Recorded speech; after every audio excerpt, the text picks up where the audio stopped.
반갑습니다. 역사를 바로 알면 미래가 보인다. 오늘은 이모군란 이후에 더 복잡해져가는 한반도를 잠시 살펴보겠습니다. 이모군란 이후 청나라 군사와 일본 군사가 한반도에 파병됨으로 인해 조선을 두고 청나라와 일본의 갈등이 한반도에서 직접 마주하게 되었습니다. 청나라의 사대주의 정책은 새로운 근대적 식민지 정책으로 바뀌면서 조선과 청나라, 즉 중국과의 관계도 더 복잡해져 갔습니다. 이것만이 아닙니다. 이전에 이 한반도에 러시아까지 들어오게 된다라는 것입니다. 그리고 서양의 열강들의 관심도 이 한반도로 집중하게 되면서 언제 폭발할지 모르는 시한폭탄과 같은 조선이 되고 있었던 것입니다. 1876년 일본과 체결한 강화도 조약 이후로 조선의 외교 실무는 어영대장 신헌을 시작으로 하여 조영하, 김홍집, 김윤식 등이 차례로 담당했습니다. 이들은 조선 조정에서 학문과 재능, 정치력이 출중한 인물로 꼽힌 수재들이었습니다. 그러나 문제가 하나 있었습니다. 그것은 외국을 상대하는 외교 업무에는 전혀 경험이 없었다라는 것입니다. 따라서 조선 정부는 국제법과 외교 실무에 정통한 외국인 고문이 필요하게 된 것입니다. 그래서 조선 조정은 청나라 직의 총독 리훈장에게 현명하고 숙달된 인사를 파견해서 외교의 지도를 맡아달라고 청원을 합니다. 이모군란을 진압한 리훈장은 조선의 조정의 수교 및 상업 사무를 관리 감독하기 위해 조선이 제3국인 고문관 초빙 요청을 하는 형식을 취하면서 자기 수의 인물이 독일 사람 멜렌 도르프를 조선 최초의 서양인 고문으로 조선에 부임시킵니다. 고종이 재임 기간 동안 변치 않았던 통치의 최고의 목표는 왕권 강화였습니다. 이 목표를 달성하기 위해 고종이 즐겨 사용하던 방법은 신하들을 분열시켜 서로 투쟁하도록 만드는 것이었습니다. 고종은 대원군 세력이 강할 때는 박영효를 등용하여 견제하고 박영효 세력이 강해지게 되면 박정량을 이용하여 박영효를 쳤습니다.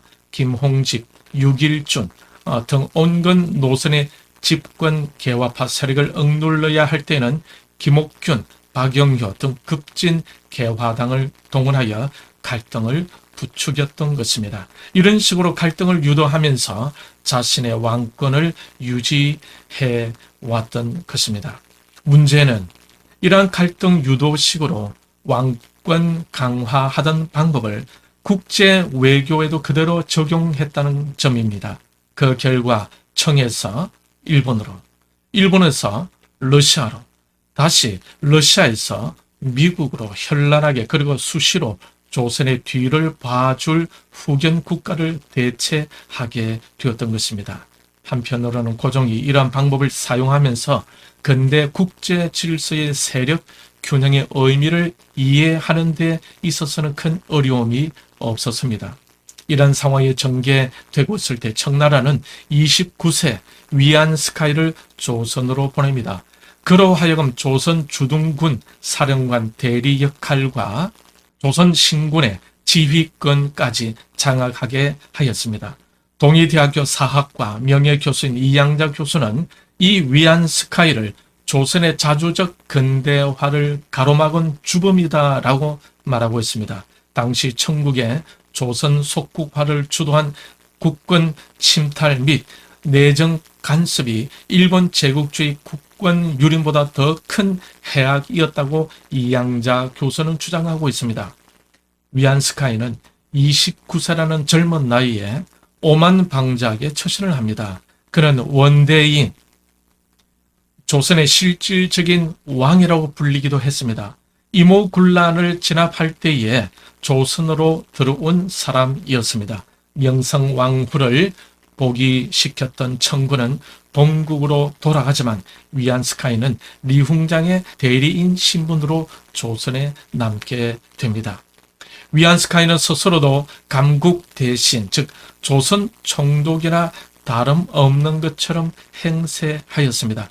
청나라는 조선을 속국화하기 위해 실질적인 감국 대신 위안스카이를 내세워 정치, 경제, 외교 분야에서 전례 없는 온갖 간섭을 자행했다고 이양자 교수는 자신의 쓴 감국 대신 위안스카이 책에서 말하고 있습니다.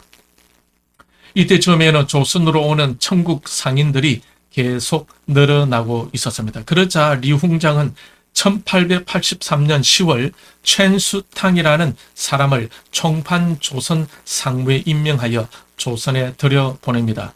이 무렵 조선에 대한 청나라의 압력은 상상을 초월했다고 김용삼 기자는 말하고 있습니다.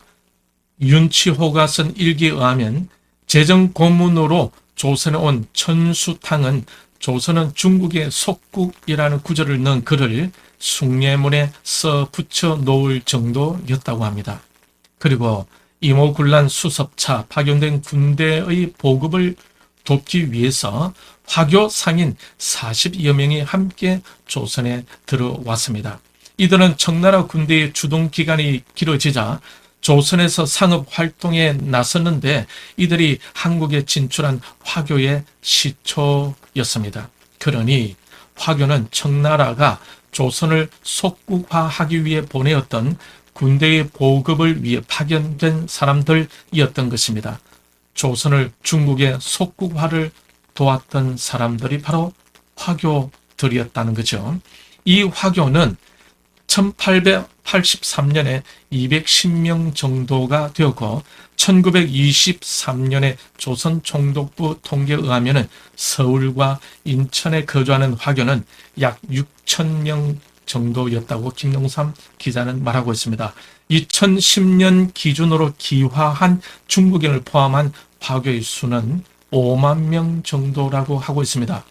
2017년도 중국의 한족을 화교로 친다면 한국 내 거주 중국인은 110만 명에서 120만 명 정도가 된다고 합니다. 중국은 서서히 조선을 속국화하고 있었습니다. 이전의 책봉 조공체제 하에서는 상상할 수도 없었던 청나라의 내외정 간섭과 압력은 날로 더 거세져 갔습니다. 그러자 고종은 청나라의 영향력에서 벗어나고 싶은 마음이 간절했었던 것입니다. 그래서 생각했던 것이 바로 영국과 미국을 이용하여 청나라의 속박에서 벗어나고자 했던 것입니다. 이것에 대해서 김용삼 기자는 이렇게 말하고 있습니다.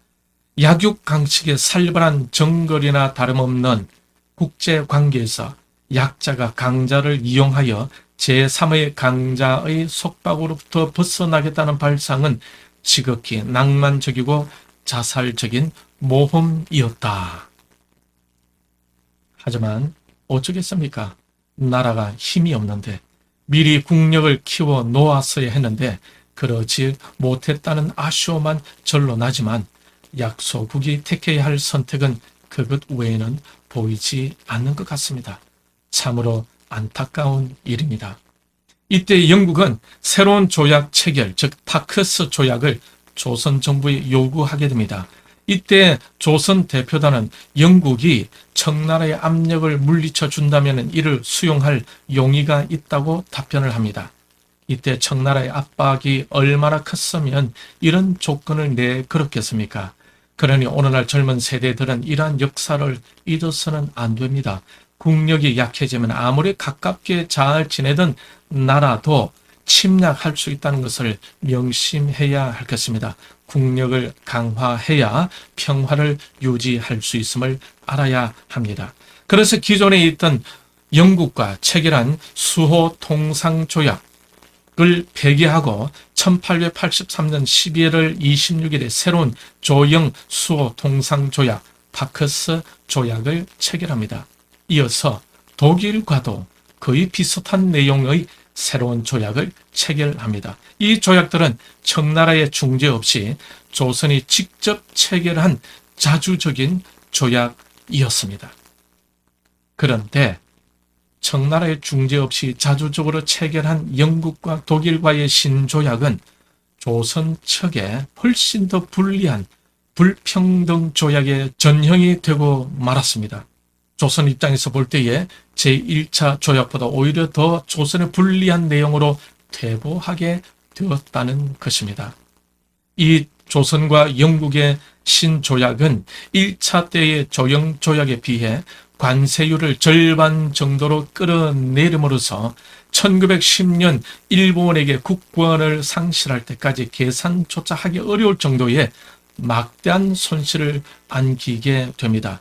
그러면서도 1887년부터 1891년까지 4년간 조선의 수입량은 무려 8배나 증가하였습니다. 그러니 조선이 입은 관세 손해액은 이루 말할 수 없을 정도였던 것입니다. 이 2차 조영조약이 구한말 조선의 재정을 극도로 악화시킨 결정적인 요인이 되었습니다.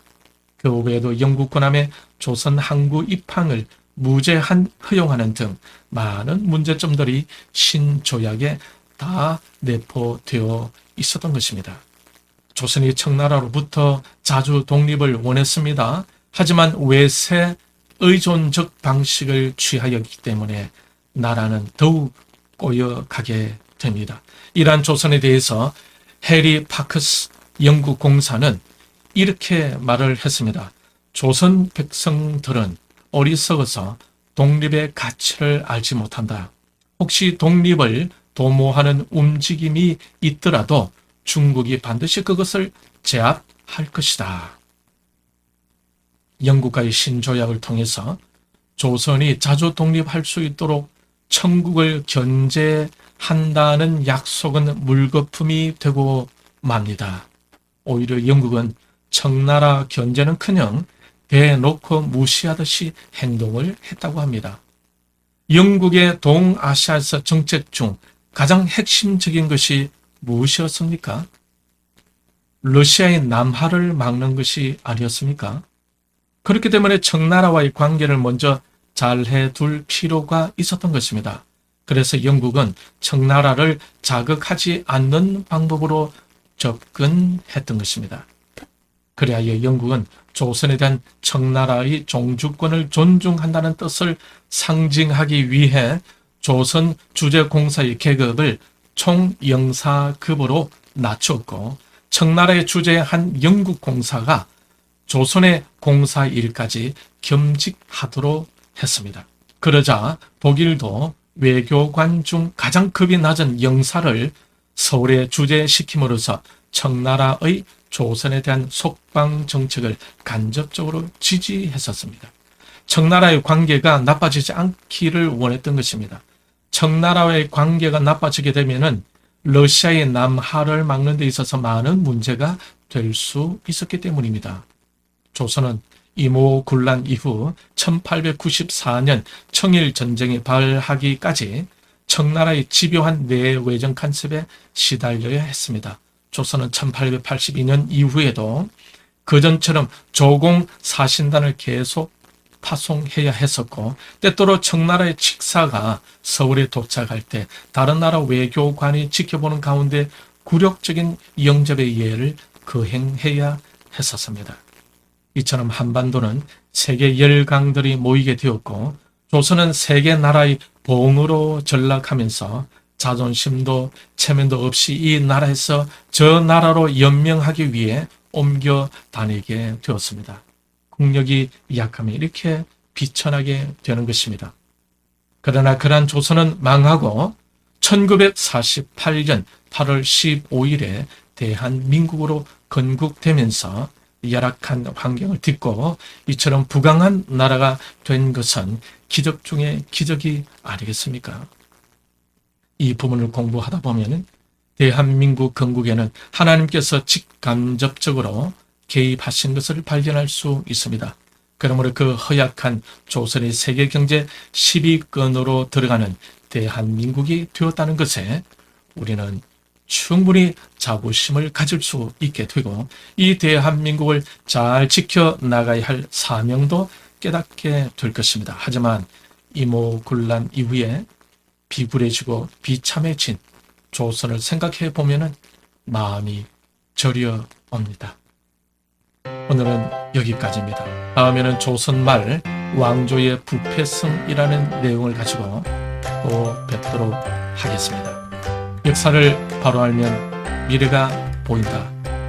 함께 하시는 하나님을 누리시며 승리하시길 바랍니다. 시청해 주셔서 감사합니다.